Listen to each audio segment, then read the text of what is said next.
Chers compatriotes d'Algérie, chers frères et sœurs d'Algérie et de toute l'Afrique, Zulf Lawen, Sahel Aïdenouen, Sahel Aïdenouen. Messieurs les chefs d'État de l'Union économique monétaire ouest-africaine, créée en 1962, je m'adresse aux chefs d'État du Bénin, Burkina Faso, Guinée-Bissau, Côte d'Ivoire, Mali, Niger, Sénégal et Togo. Dans cette intervention euh, qui cible, que j'adresse à mes compatriotes d'Algérie, il sera question de la finance islamique dans l'économie et le développement. J'aborderai des aspects assez complexes et même très complexes pour vous tous, surtout les chefs d'État de l'Union économique et monétaire ouest-africaine, et en particulier aux dirigeants du Sénégal, Ousmane Sonko et Bassirou Diomaye Faye, puisque la finance islamique est opérationnelle dans votre pays, il existe des banques islamiques, donc j'aborderai des aspects assez complexes, mais essentiellement, cette intervention, à travers cette intervention, je m'adresse à mes compatriotes d'Algérie. Donc, ce que je dirais à mes compatriotes d'Algérie est valable à tous mes compatriotes africains. Donc, à mes compatriotes d'Algérie, une autre fois, Zulf Lawen, Sahel Aïdenouen, Salama Oulehna, je vous supplie, je vous supplie, je vous supplie de demeurer pacifique et de résister dans la dignité. Dans cette première partie, que j'aurais tant aimé aborder en Tamazir, mais malheureusement, je suis incapable. Ça sera des aspects extrêmement complexes que j'aborderai dans le domaine de la finance islamique, dans l'investissement islamique, avec des phrases relativement simples. Je m'engage à mettre un minimum d'humain. Les notes que je pourrai dans la description de cette intervention pour permettre à des universitaires, à certains universitaires algériens qui m'ont contacté d'aller un peu plus dans le détail, du moins de fouiller, d'analyser ce qu'ils veulent analyser. Personnellement,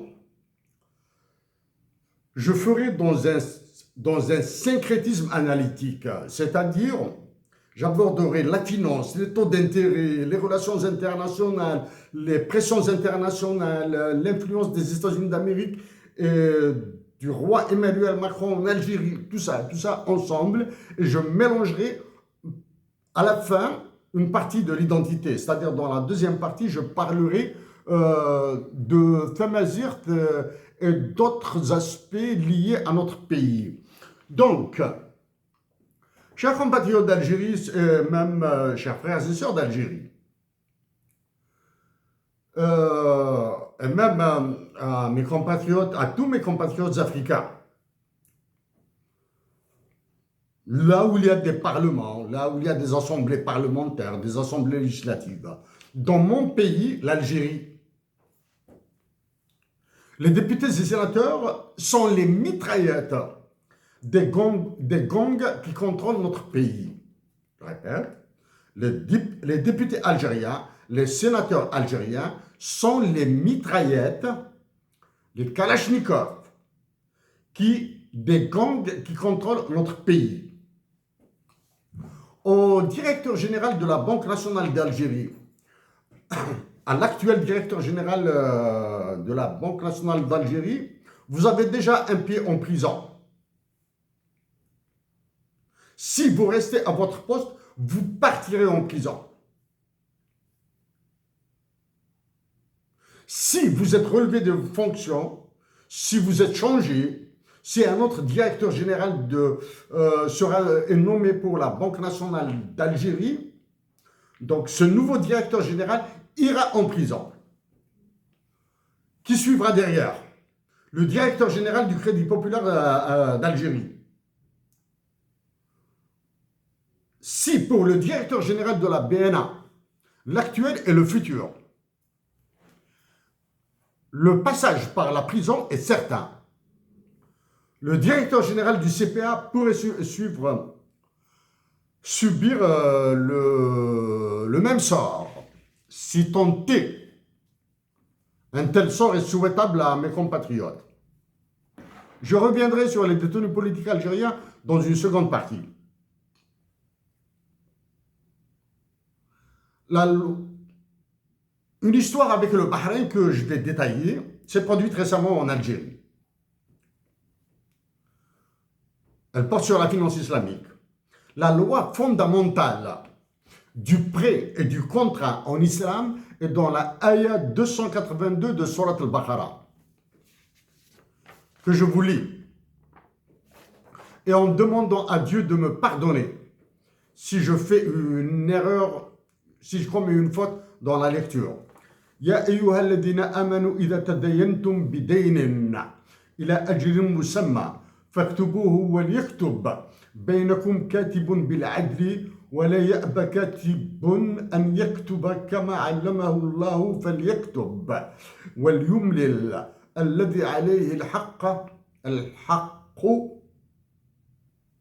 وليتق الله ربه ولا يبخس منه شيئا فإن كان الذي عليه الحق سفيها أو ضعيفا أو لا يستطيع أن يمل هو فليملل وليه بالعدل واستشهدوا شاهدين من رجالكم فإن لم يكونا رجلين فرجل وامرأتان ممن ترضون من الشهداء أن تضل إحداهما فتذكر إحداهما الأخرى ولا يأبى الشهداء إذا ما دعوا ولا تسأموا أن تكتبوه صغيرا أو كبيرا إلى أجله ذلكم أقسط عند الله وأقوم للشهادة وأدنى ألا ترتابوا إلا أن تكون تجارة حاضرة تديرونها بينكم فليس عليكم جناح ألا تكتبوها وأشهدوا إذا تبايعتم ولا يضار كاتب ولا شهيد وإن تفعلوا فإنه فسوق بكم واتقوا الله ويعلمكم الله والله بكل شيء عليم. Une autre fois, je demande à Dieu de me pardonner si j'ai commis des fautes dans la lecture de la ayah 282 de Surat al-Baqarah, qui est le joyau, le cœur de toutes les opérations financières entre deux organisations, deux institutions, entre deux personnes. À vous tous et à vous toutes, en m'interdisant d'aller dans l'explication de la ayah parce que il est hors de mon propos de faire dans la jurisprudence, d'être un jurisconsulte, etc. Dans cette ayah, il s'agit de notions de compte en théorie économique. Il s'agit en théorie économique et juridique. Il s'agit de contrats complets et incomplets, qui est dit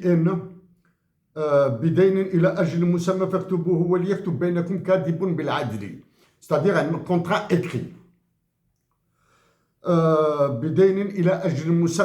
C'est dans un contrat à terme, une dette à terme. Il s'agit de la théorie de la firme. Il s'agit des droits de propriété. Je le répète, droits de propriété. À qui appartient un capital financier, une maison, un terrain, un contrat d'assurance, un titre de propriété. Bon, il s'agit donc des droits de propriété.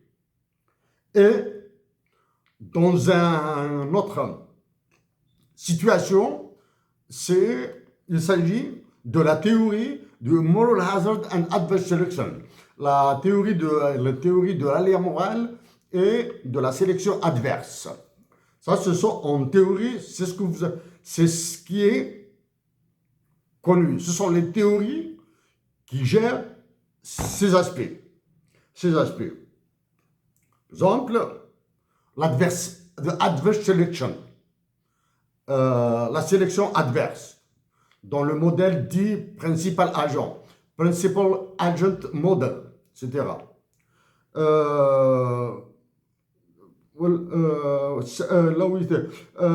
فإن كان الذي عليه الحق سفيها أو ضعيفا.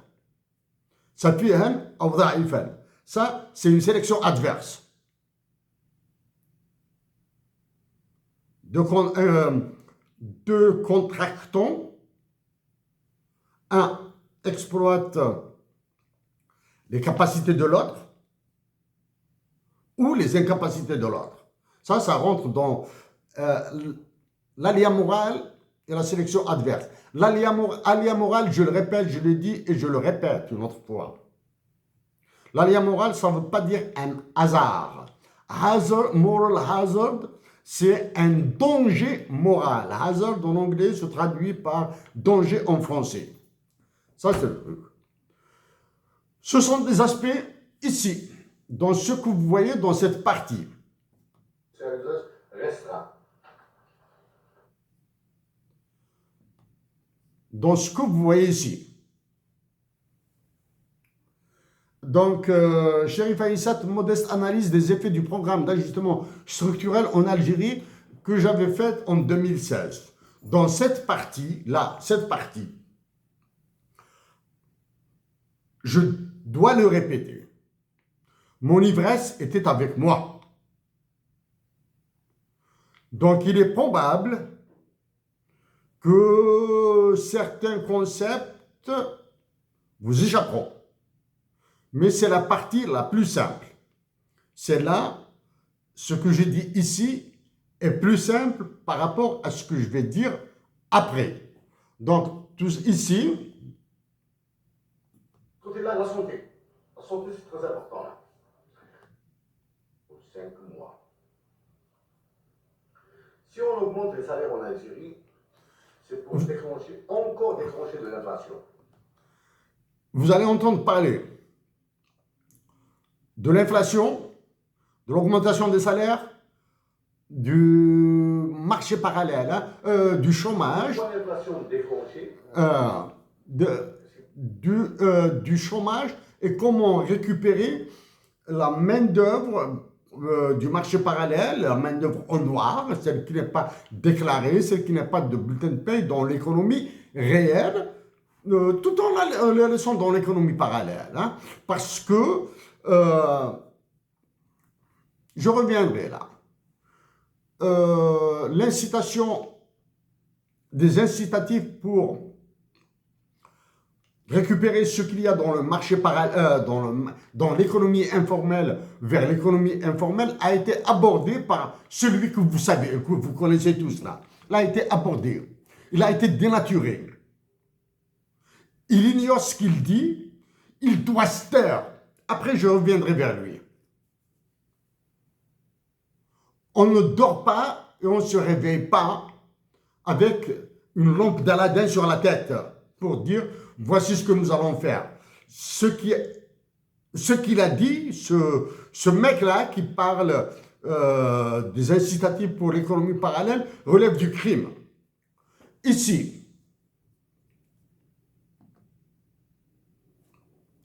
ça c'est partie 2, analyse, partie 2. Tamazir Jean Tirole, c'est le prix Nobel d'économie. C'est un économiste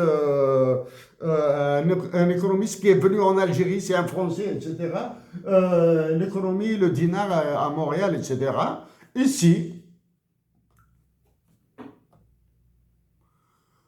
le futur de la santé et le FMI en 2018. Chez Faïsset, le futur de la santé et le FMI en 2018, parce que là, ils vont vous cogner dans la santé. Maintenant que j'ai lu l'ayat 282 de Surat al-Baqarah sur les contrats, sur les dettes, etc., Je passe aux autres. Donc, je répète, les députés et les sénateurs sont des tueurs en Algérie. Hein. Ce sont les Kalachnikovs, les mitraillettes des gangs qui dirigent l'Algérie. Je répète, les 2 directeurs généraux risquent d'aller en prison. Ah, avant de... je suis désolé, c'est plein de notes. C'est plein de notes, c'est tellement compliqué. C'est comme ça que je travaille. J'ai pas le temps. Ah, mes compatriotes d'Algérie, étant donné que le généraux vous prive de l'information, hein, vous n'êtes au courant d'absolument rien. Ok. Et vous êtes facilement manipulable. Facilement, hein, pour un travail de 24 heures, 48 heures pour certaines personnes, et vous allez vous retrouver dans des émeutes qui ne vous concernent pas du tout. Donc, puisque vous êtes bloqué, le service de Bnakloun a été bloqué par vos généraux, là. Je reviendrai sur ces généraux après. Utilisez, quittez Chrome, quittez Firefox, quittez, comment ça s'appelle, Edge de Microsoft, quittez-les. Allez-y vers le navigateur Tor, T-H-O-R. Installez Tor sur vos ordinateurs. Premièrement, vous serez anonyme. Vous serez anonymisé. Personne ne saura d'où vous consultez les sites internet. C'est-à-dire, la sécurité militaire algérienne ne saura jamais que c'est vous qui êtes en train d'aller sur le web quelque part, sur YouTube, sur Google, je ne sais pas quoi là. Hein. Installez Tor, thor.com. Hein. Installez-le. Et avec Tor, vous pouvez aller sur le web ordinaire, Google, YouTube, etc. Et vous pouvez aller sur le Deep Web et sur le Dark Web. Et vous allez avoir accès à des ressources informationnelles concernant l'Algérie. Voilà.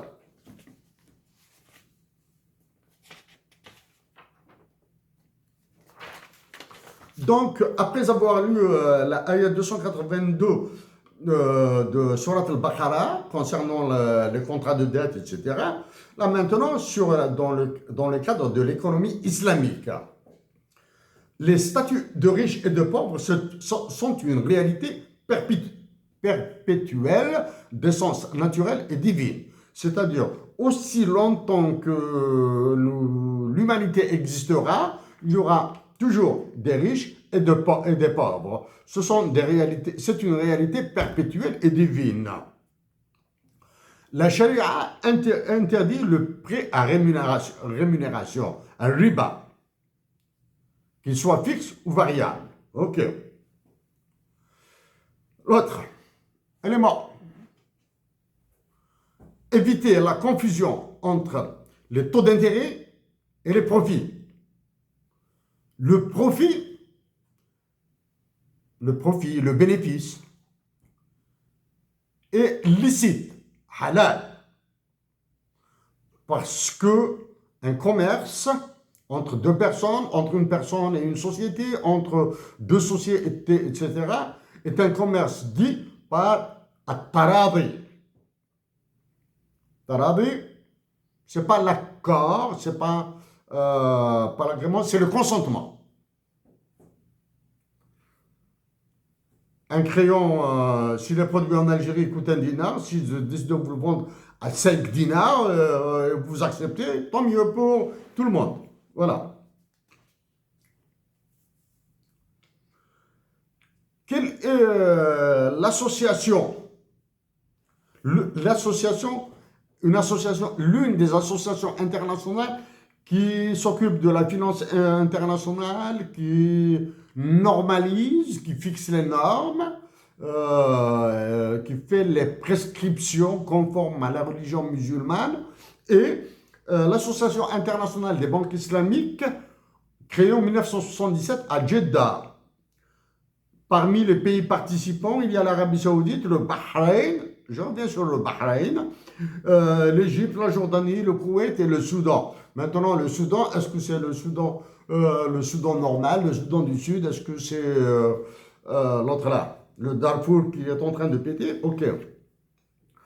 Dans la finance islamique, ce sont les mêmes risques financiers dans le secteur classique, hein, c'est-à-dire dans les banques que vous avez l'habitude d'avoir en Algérie. Ce sont les mêmes risques qu'il y a, hein, les risques financiers, les risques opérationnels, les risques stratégiques et les risques juridiques. Je mettrai une partie de ces notes dans la description. Hein. Vous allez prendre, vous allez prendre, vous allez. La finance islamique est indépendante de la religion. Je le répète. La finance islamique est indépendante de la religion. Ceux, qu'ils soient juifs, chrétiens, bouddhistes, animistes, s'ils souscrivent à la finance islamique, ils n'ont qu'à respecter les prescriptions, les recommandations, les conditions de la finance islamique. Donc, la finance islamique est indépendante de la religion. L'argent est dans toutes les monnaies. En anglais, il n'y a pas la notion d'argent. We say just money. L'argent est dans toutes les monnaies et libre. Il jouit de la libre circulation. Il suffit d'accepter.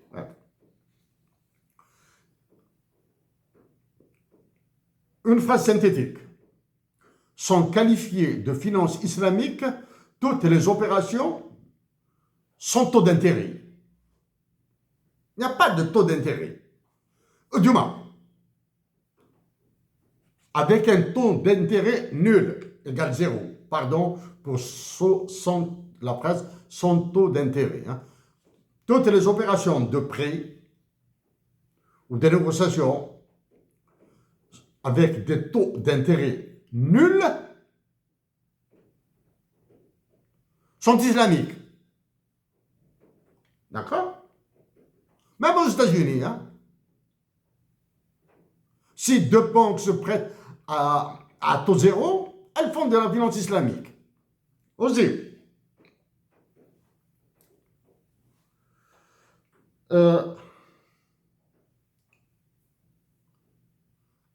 premier problème en Algérie, je vais aborder cet aspect après, mais je préfère le dire dès maintenant.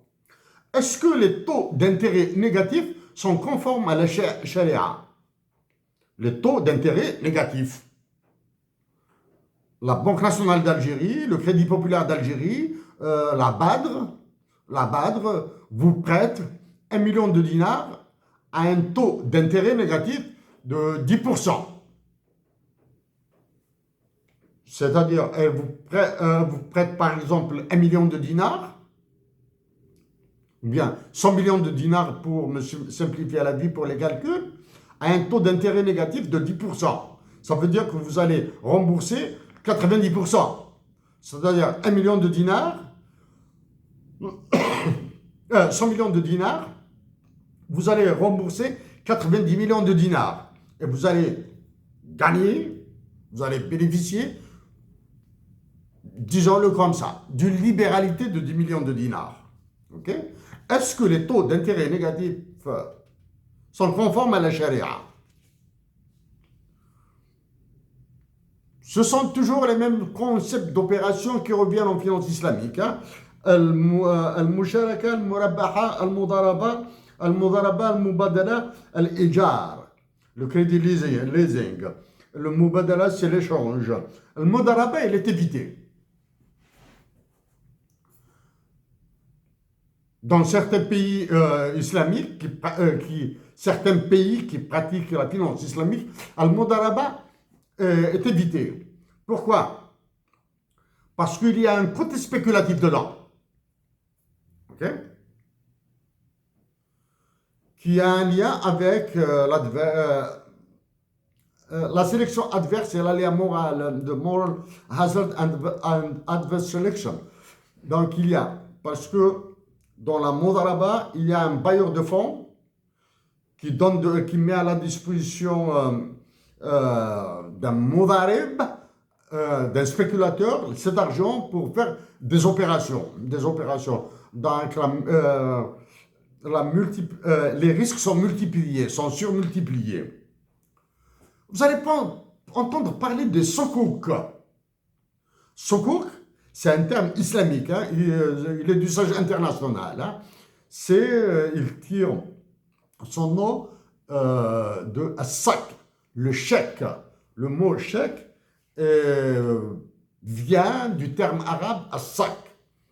As-Sukuk, probablement qu'il remonte à une histoire plus lointaine. Hein, à une histoire. Donc vous allez entendre parler de Sukuk. Alors, dit d'une manière assez simple, les Sukuk sont des titres, c'est la titrisation. Ce sont des papiers commerciaux adossés à des actifs, PCAA. OK. Papiers commerciaux adossés à des actifs, ce sont des titres. Là, la titrisation, quand vous entendez parler de la titrisation, il faut chercher les problèmes de ces banques. Hein. Les banques qui font dans la titrisation, je vais vous donner un exemple après, sans casser la gueule. La titrisation. Dans la finance islamique, ce que vous risquez d'entendre en Algérie, donc en plus de Sukuk, quelque chose apparaîtra. Je ne sais pas comment ils vont s'appeler. Hein. C'est EBS. Asset Backed Securities. J'en ai parlé quelque part ici. Hein. J'en ai parlé. Asset Backed Securities. C'est-à-dire des dettes adossées à des actifs ou bien des titres adossés à des actifs. Vous avez une dette de 10 millions de dinars, elle est adossée à un actif. Par exemple, à votre usine.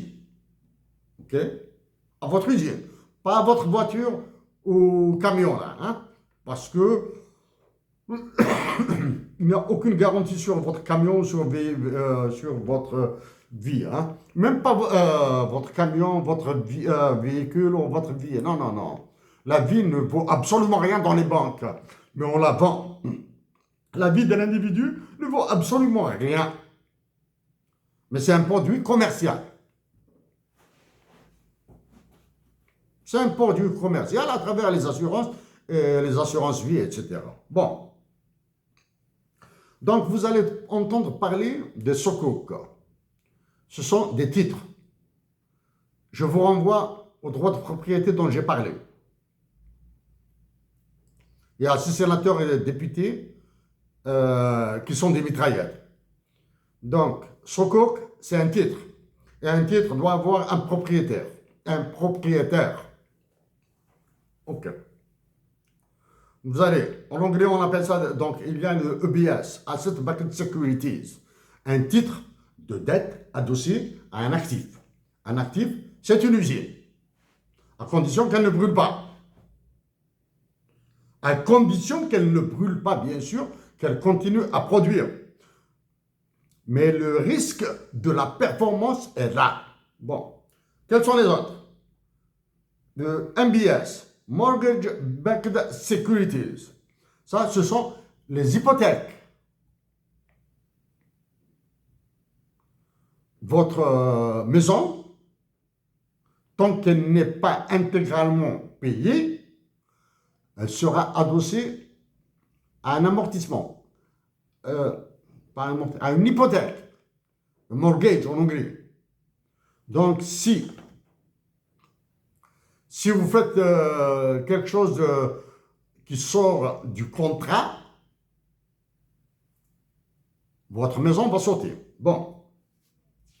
Donc ça, c'est à Sukuk, la titrisation, les papiers commerciaux adossés à des actifs, EBS, Asset Backed Securities, et MBS, Mortgage Backed Securities.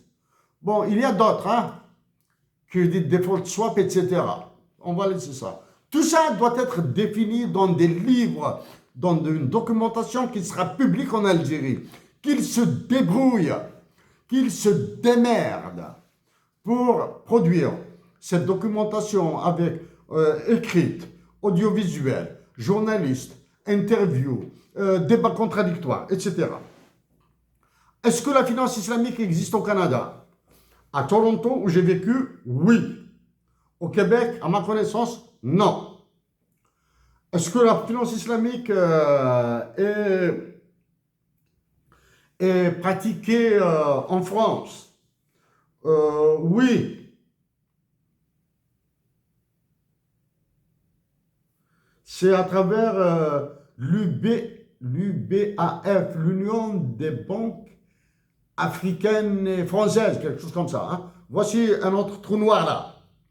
Mais maintenant, quand je vous dis, ou du moins quand des politiques, des dirigeants comme ceux du Sénégal ou bien des autres pays vous disent que nous pratiquons la finance islamique, oui, mais maintenant, il faudra la situer par rapport à l'économie globale, hein, c'est-à-dire dans les financements de l'économie globale. Si on vous dit qu'il y a le volume financier dans la finance islamique en Algérie est de, on va dire comme ça, 10 milliards de dinars.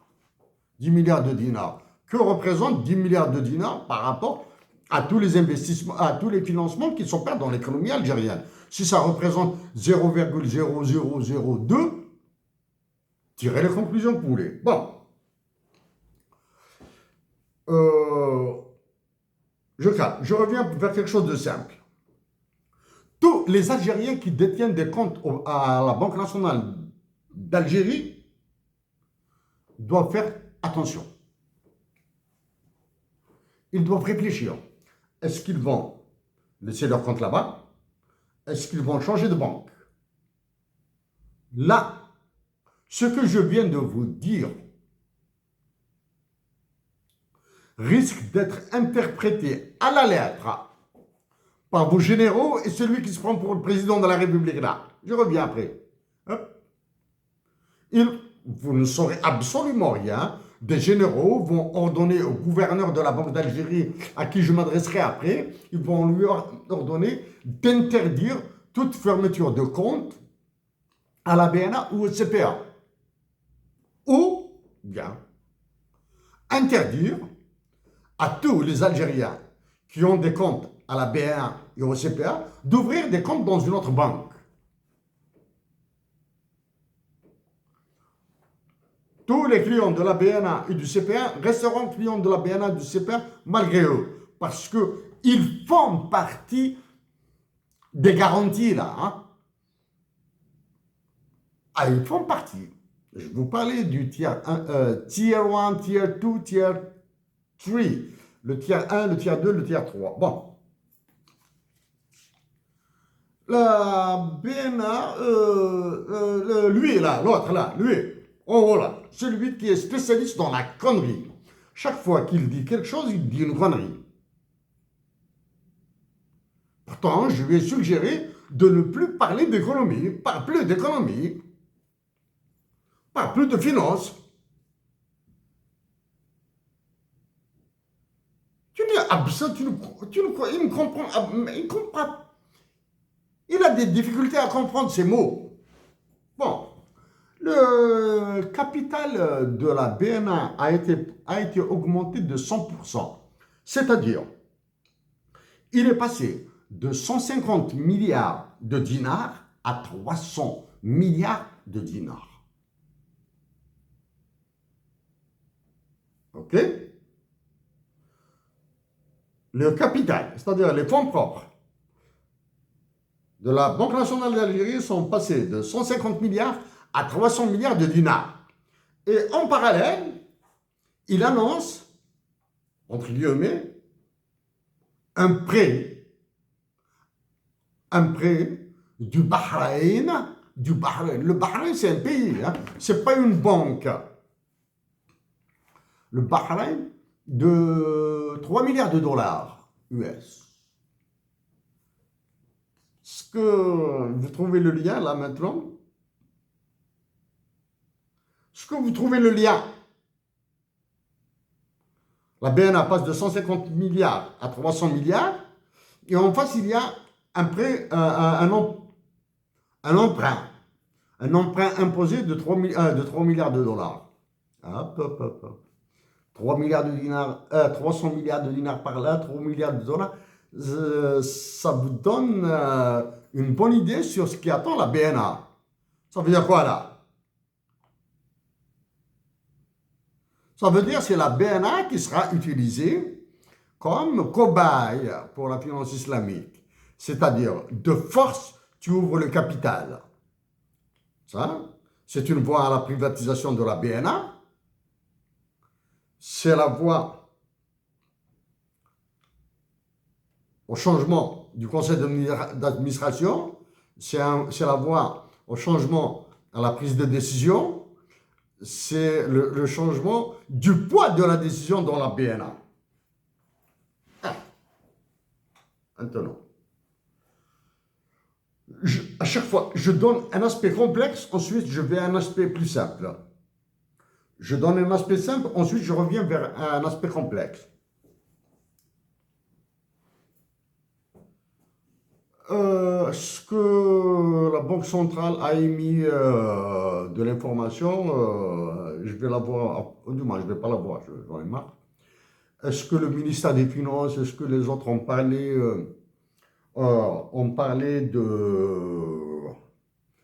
des mesures prudentielles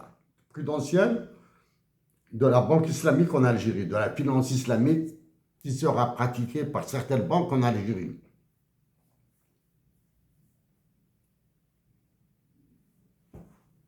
Oh, gouverneur de la Banque d'Algérie, s'il vous plaît, évitez de m'envoyer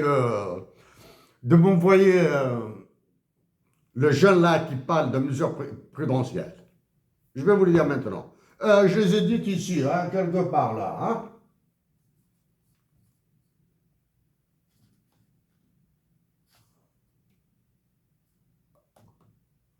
Ici, quelque part là. C'est en 2017, 2016, 2017. Hein.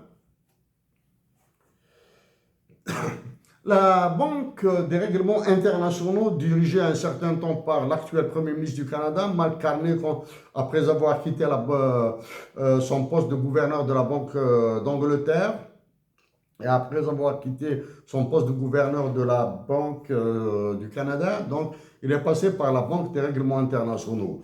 Les mesures prudentielles, il y a la première mesure qui s'appelle Tier 1, TIER1, hein, Tier 2, Tier 3. Premièrement, ces mesures prudentielles destinées par le comité de Bâle de la Banque des règlements internationaux sont destinées aux banques systémiques. Ce n'est pas à la BNA ou au CPA ou à la BATRE. OK?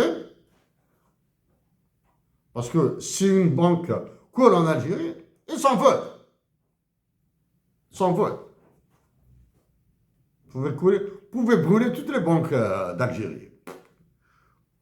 Personne ne s'inquiétera pour les Algériens. Il y aura peut-être que les informations françaises, là, ils vont faire dans ce qu'ils vont faire, etc. Quand vous avez l'habitude de vous intoxiquer avec. Donc, dans BAL 1, tiers 1, c'est BAL 1, hein, correspond à BAL 1. Hein, il s'agit de ratio de Cook. Cook ratio. C-O-O-K. Hein. BAL 2. BAL 2. Il s'agit, elle a été mise au point, recommandée. Hein. C'est une recommandation, c'est une prescription. C'est la faillite de LTCM, Long Term Capital Management. C'est un fonds d'investissement. Il y a beaucoup de milliards dans son fonds d'investissement. Il a fait faillite. Alors maintenant, il nous faut des mesures prudentielles pour garantir les dépôts de certains investisseurs, bien garantir le remboursement d'une partie de certains dépôts d'investisseurs. Okay? Ça, c'est BAL 2, c'est suite à la faillite de LTCM, Long Term Capital Management. LTCM, il y a 2 prix Nobel d'économie qui ont travaillé à l'intérieur de LTCM. LTCM, hein? 2 Nobel d'économie. Le premier, Byron Scholes. Le deuxième, Robert C. Merton. Byron Scholes, prix Nobel d'économie, c'est lui qui a modélisé d'un point de vue mathématique, les équations, toutes ces opérations de spéculation. Hein? Toutes les opérations liées à la spéculation, à la couverture de risque, au risque de marché, tous les risques dont j'ai parlé, les risques financiers, opérationnels, juridiques et stratégiques. Tout ça. C'est Myron Scholes qui a modélisé mathématiquement ça. Il a eu le prix Nobel.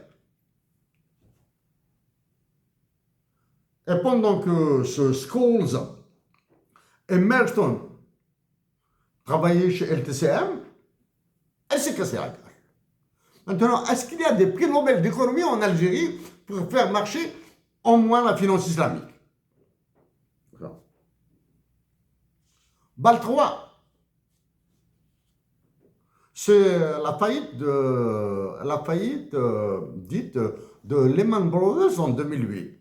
C'est celle qui a annoncé la crise de subprime. Hein? Lehman Brothers, il y a d'autres, Fay West, etc., May West, qui ont fait faillite aux États-Unis d'Amérique. Hein, c'est le pas. Mais Lehman Brothers est dite la banque à sacrifier. C'est-à-dire, au lieu de bousiller toutes les banques qui étaient dans la même situation que Lehman Brothers, y compris Goldman Sachs, ils ont préféré sacrifier une banque, lui casser les reins, la broyer et l'envoyer en enfer pour que les autres freinent. Maintenant, est-ce que les autres ont freiné? Non, il y a BlackRock maintenant. BlackRock, là, qui dépasse tout le monde. Bon. À tous les chefs d'État membres de l'Union économique monétaire ouest-africaine,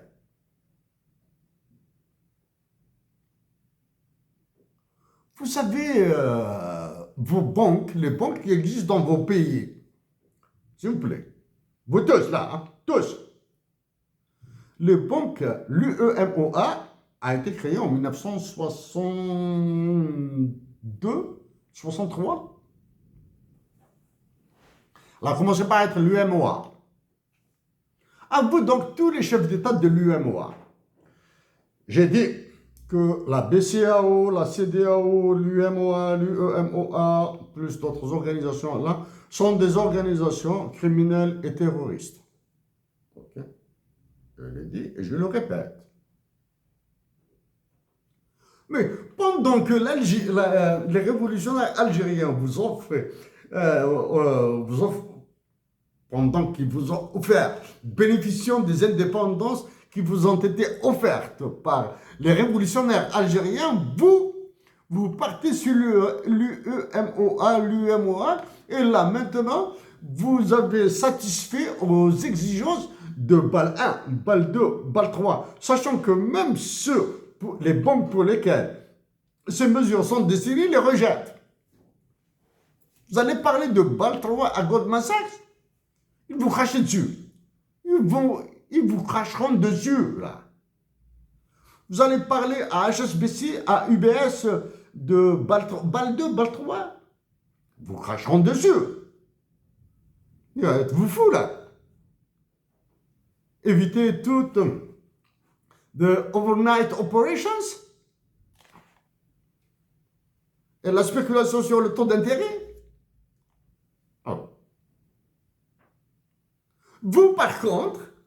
par contre, vous êtes partis comme des toutous satisfaits de répondre aux exigences de balle 1, balle 2, balle 3.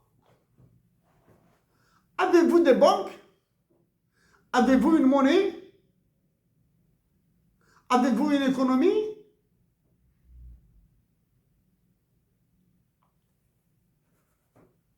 Je vous ai dit la dernière fois, il y a une rumeur qui circule que le dollar algérien le dollar US sera fabriqué en Algérie et que l'euro sera fabriqué quelque part dans vos pays du franc CFA. Mais pendant ce temps-là, le franc CFA sera fabriqué à Chamaillère, à Clermont-Ferrand, en France, et vous payez dessus. Hein? Êtes-vous satisfait là? Les révolutionnaires algériens vous ont offert des indépendances anticipées pendant que faisaient souffrir la nation algérienne. Et vous repartez vers la France, vers la Belgique.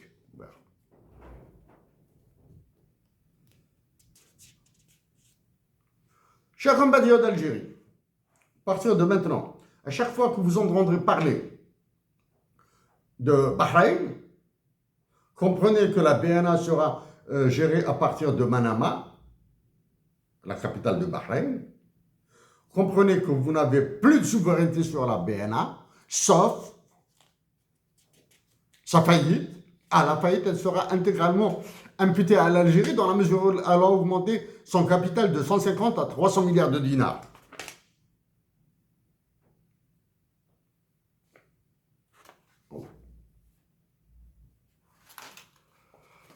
Alors, là maintenant, je vais rentrer dans un petit détail, un petit détail qui est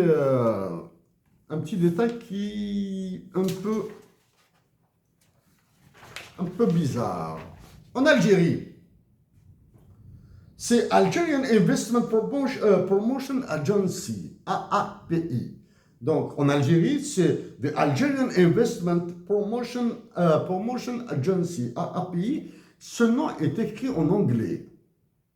C'est la première fois que je vois une dénomination anglaise en Algérie. C'est cet acronyme. Donc, c'est l'agence Algerian Investment Promotion Agency. Elle a un tout petit site internet, assez sympathique comme ça. Sympathique, du moins, non? Tout petit site internet, là. Donc, c'est l'agence pour la promotion de l'investissement en Algérie.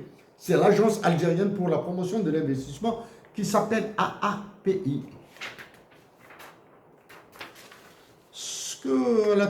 Messieurs, mesdames de cette agence AAPI, personnellement, je fais la différence avec de AAPI, EEPI, de Abraham Accords Peace Institute, l'Institut de la paix des accords d'Abraham.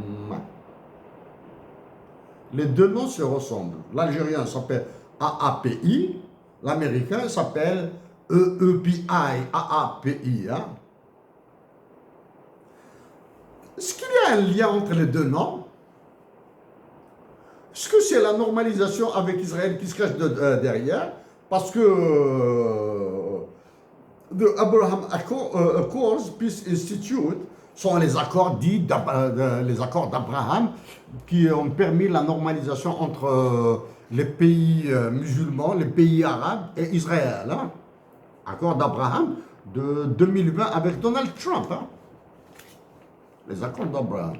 Bon, mais les compatriotes d'Algérie doivent comprendre, quand il y a un accord comme ça, derrière, il y a toute une mécanique, hein, toute une procédure d'économie, de coopération, de suppression de certaines lois, etc. derrière. Hein. Donc, AAPI, comme par hasard, il est dirigé par des juifs, israéliens et américains. Est-ce que c'est l'instrument caché pour la normalisation avec Israël?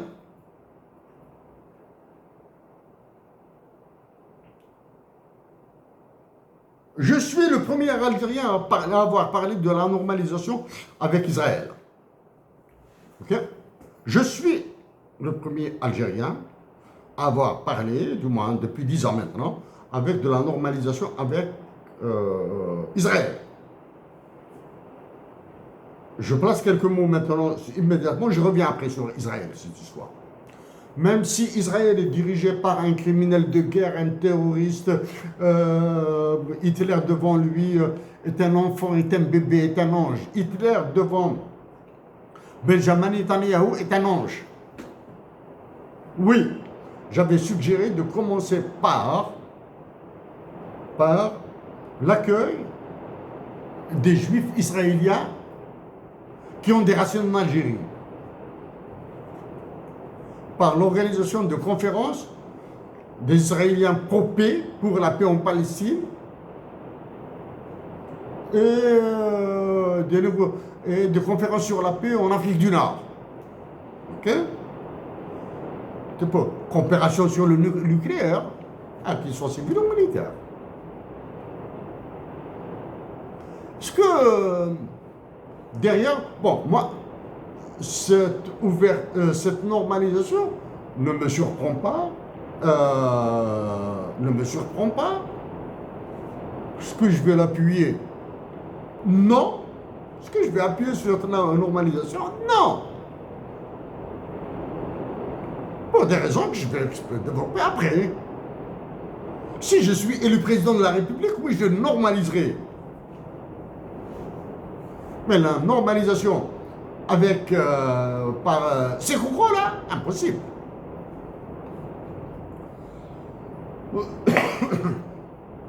Attends. Tenant, le capital de la BNA a été augmenté. Il y a de l'argent du Bahreïn.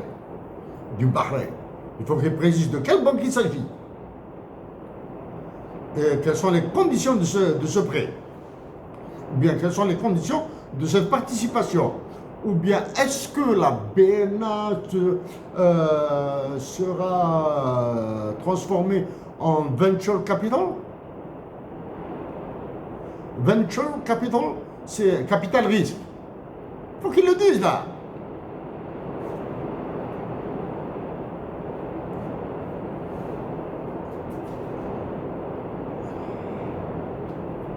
Donc maintenant, augmentation du capital par là, emprunt par là, participation, emprunt, participation, je ne sais pas.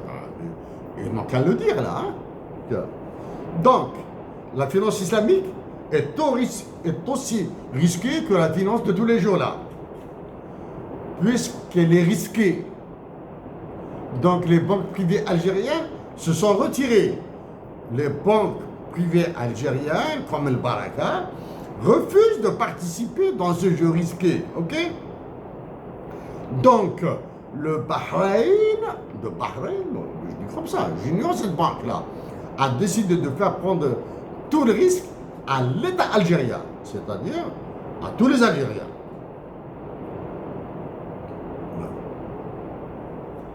Donc, le Bahreïn a fait prendre le risque à l'État algérien à travers la BNA. Si le risque est pris par l'État algérien, ça veut dire que ce sont des gangs qui ont pris en otage tout le pays. Puisque ces gangs ont accepté de sacrifier gratuitement la Banque nationale d'Algérie, le CPA et autres choses dont je vais parler. Donc ils sont faibles. S'ils sont faibles, donc ils exécutent les ordres de plus puissants qu'eux. Où se trouvent les plus puissants qu'eux? Ils sont au Bahreïn, à Paris, à Washington.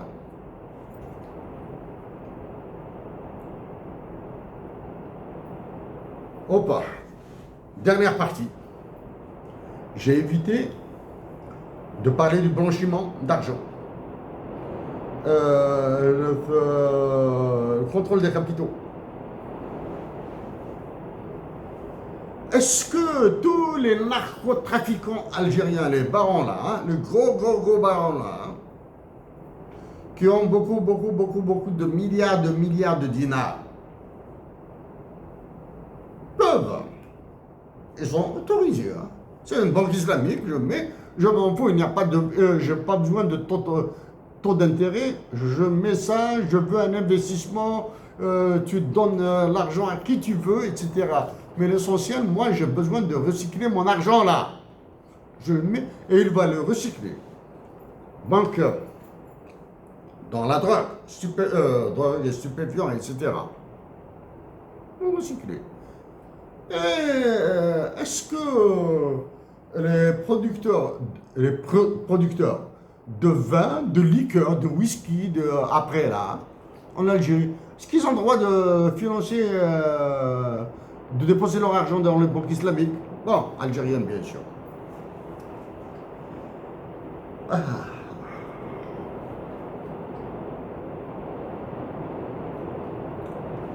C'est lourd, c'est lourd. Maintenant, l'État algérien a dit une connerie. L'État algérien a dit une connerie. Donc, je vais répondre à cette connerie par une sagesse paysanne. Sagesse paysanne. Ils ont dit fabrication de tablettes avec un taux d'intégration de 70%. Fabrication de tablettes avec un taux d'intégration de 70%. Est-ce que vous croyez un mot de cette phrase? Ça, c'est la première. Est-ce que vous croyez une lettre de cette phrase? Maintenant, si vous croyez certains mots et certaines lettres de cette phrase, est-ce que vous croyez à 70%? Taux d'intégration de 70%. Moi, tout investissement, aucun taux d'intégration ne sera exigé. Il sera dans l'agriculture. Je relance la fabrication des tracteurs, des moissonneuses-batteuses, agriculture. D'accord? Bon, aucun taux d'intégration dans la fabrication des crayons, des tables pour les enfants, dans les consommables pour les hôpitaux. Bien. Maintenant, on suppose que, sachant que j'ai parlé de la fabrication d'ordinateurs de bureaux à partir des équipements recyclés en Algérie. Hein. Maintenant, on va supposer que ça, ce n'est pas une connerie. C'est une vérité.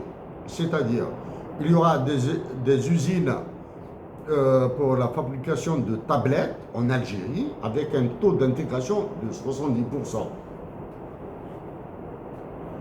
Maintenant, 70% à condition de considérer que tous les Algériens, femmes de ménage, agents de bureau, techniciens, ingénieurs, électriciens qui vont travailler dans cette usine constituent 70% du coût de production, d'accord.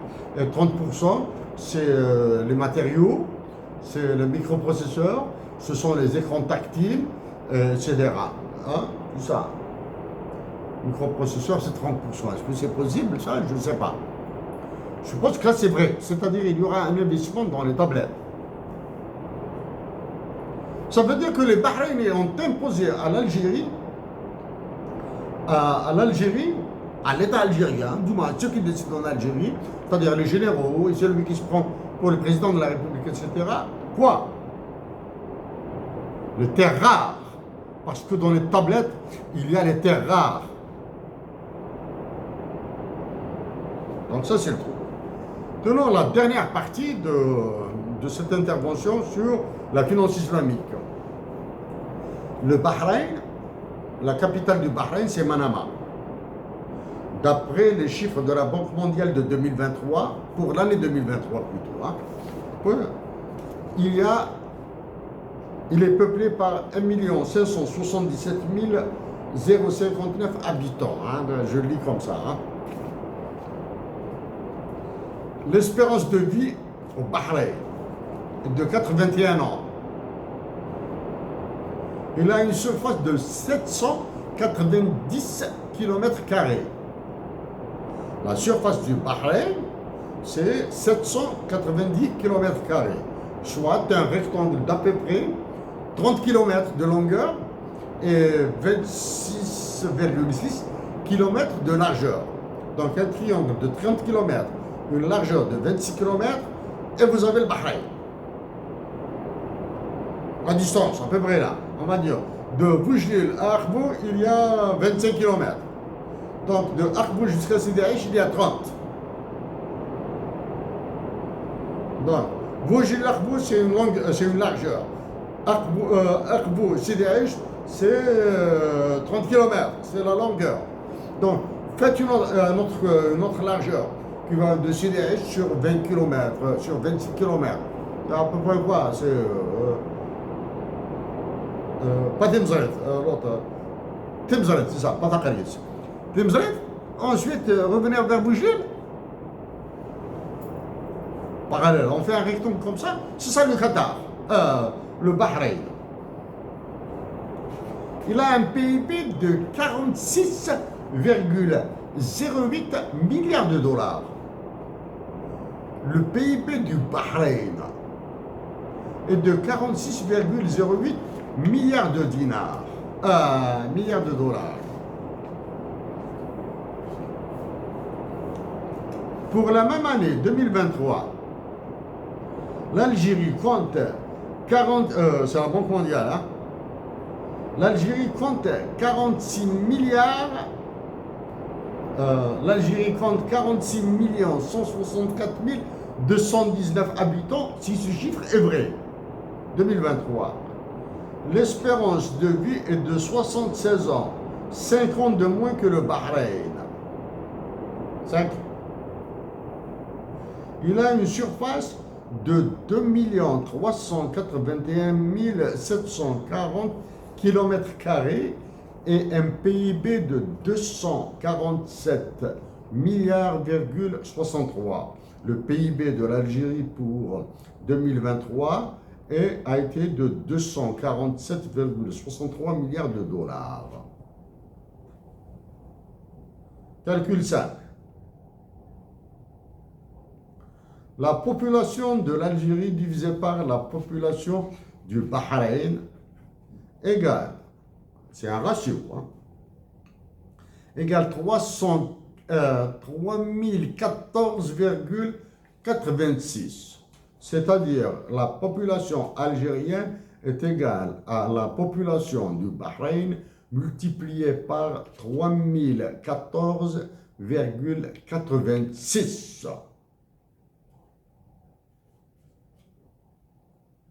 Ah, pardon. Surface. La surface de l'Algérie divisée par la surface du Bahreïn, c'est-à-dire les 740 km² et les 2 300 000 et des poussières de l'Algérie, c'est 3014,86. C'est-à-dire la surface de l'Algérie est égale à la surface du Bahreïn multipliée par 3014,86. Prenez 3014,86 Bahreïn et vous allez les mettre en Algérie. La population de l'Algérie divisée par la population du Bahreïn égale à 29,72.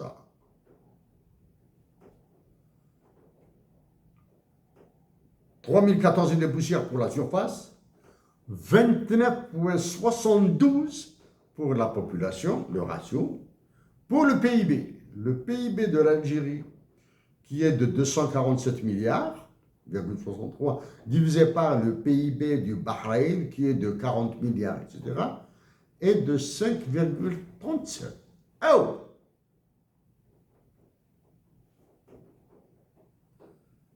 3014 fois la surface du Bahreïn, 29 fois la population du Bahreïn, mais juste 5 fois le PIB du Bahreïn. 5 fois.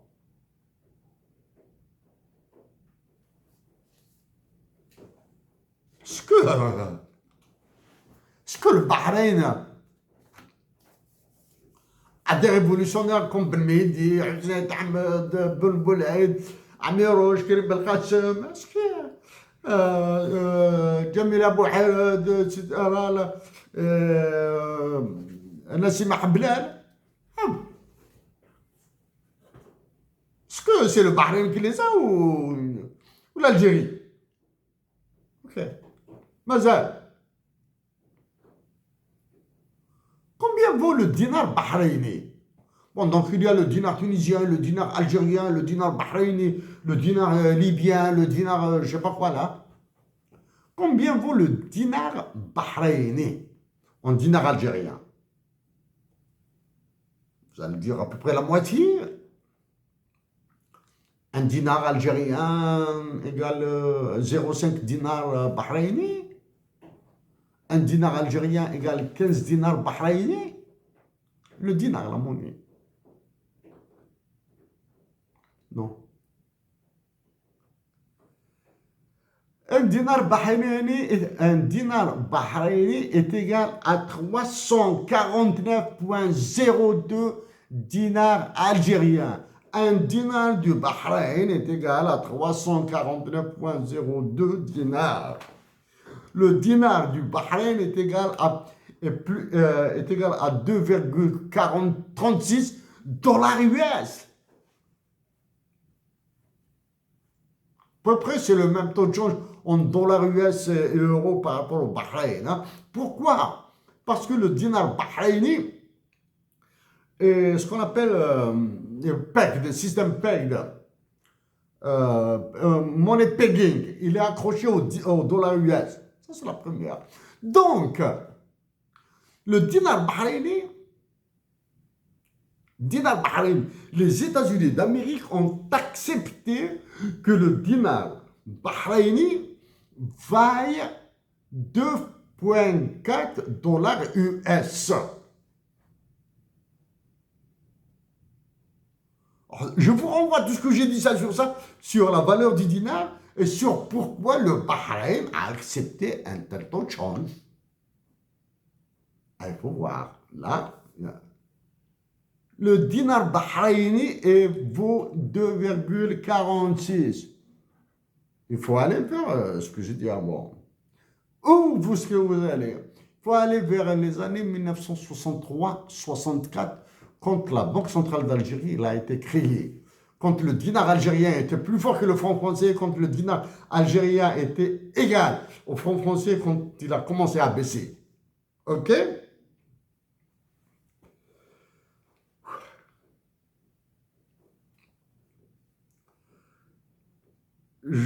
Chers compatriotes, c'est un peu lourd là.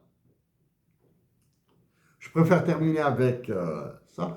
À vous, le chef d'État de l'Union économique monétaire ouest-africaine. S'il vous plaît, quand vous partez en France, je vous informe qu'il n'y a plus de bretelles, qu'il n'y a plus de ceinture pour vous. Vous pouvez acheter ce que vous voulez là-bas, mais il n'y a pas de bretelles pour vous tenir les pantalons et il n'y a pas de ceinture pour serrer vos pantalons. Arrêtez d'accuser la France, les États-Unis, l'Europe, je ne sais pas quoi là, du génocide, du massacre de l'Afrique là. Vous n'avez même pas un président de l'Assemblée générale de l'Union africaine. Arrêtez de les accuser. Tant pis pour vous. Arrêtez de tuer vos enfants. Arrêtez de massacrer vos populations. Ayez votre monnaie. Et je le répète, à vous tous, c'est la nation algérienne qui vous sauvera.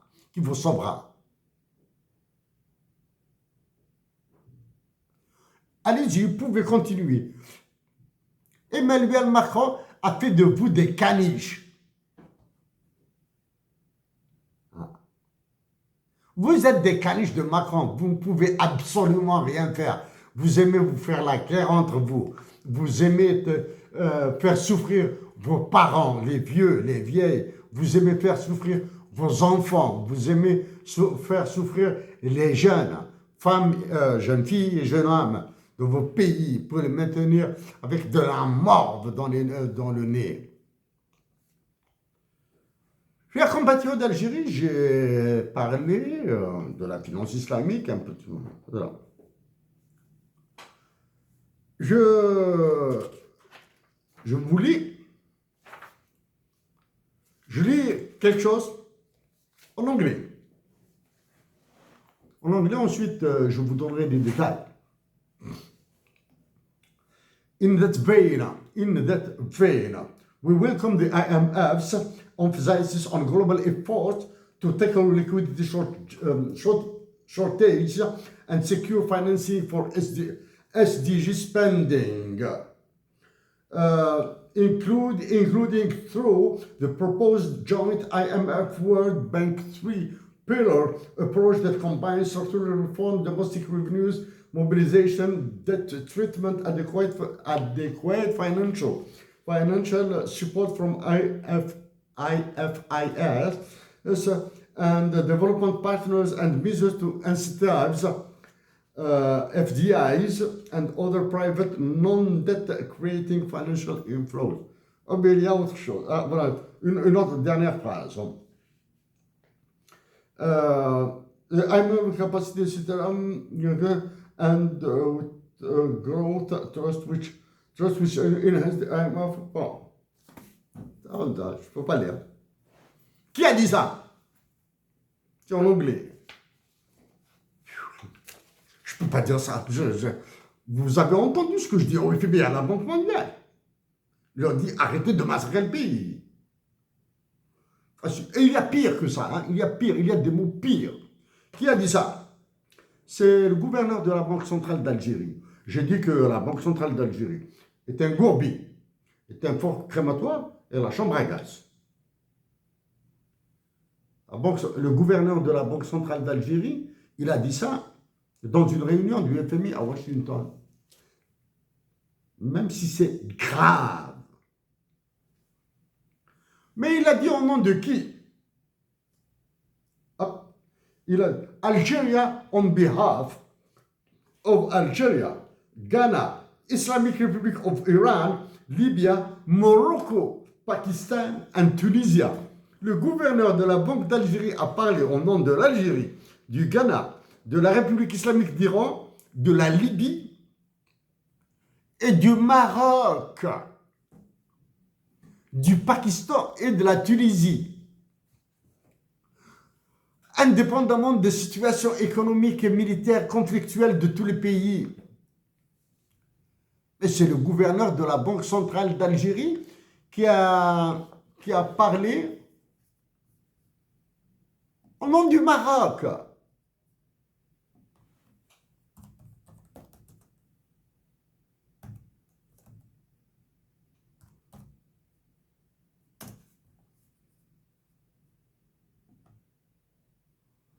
C'est le gouverneur.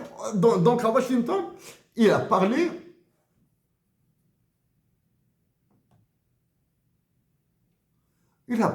au nom de... Il a parlé au nom du Maroc. Et vous, bon, je vais parler après du Maroc.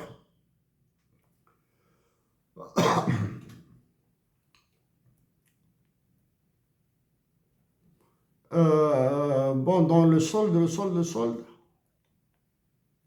Ça, il n'a pas changé. Et il y a des dettes. Je vais voir. Où est la dette?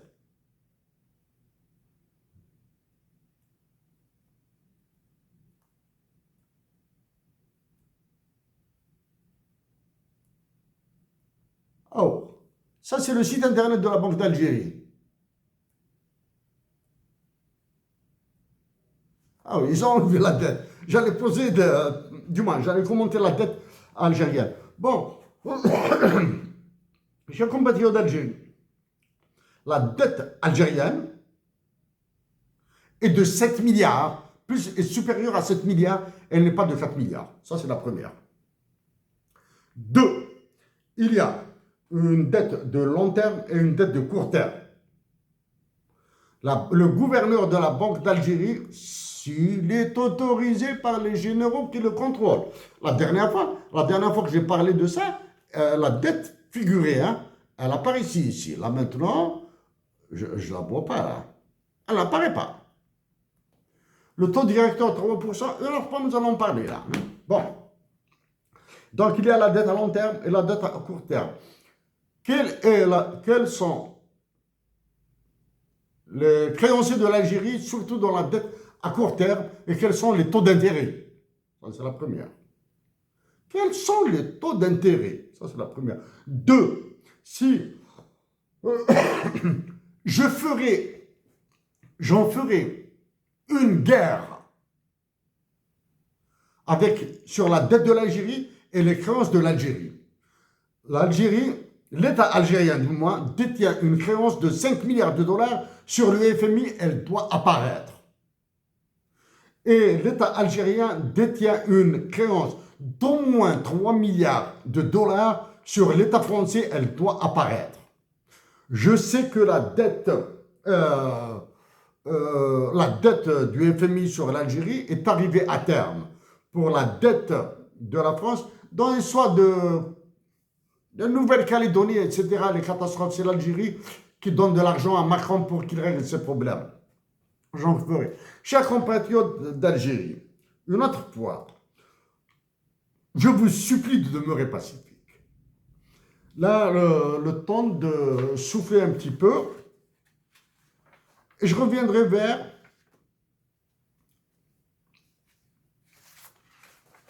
je reviendrai dans une deuxième partie vers quelque chose de un peu plus simple, mais de plus dur encore.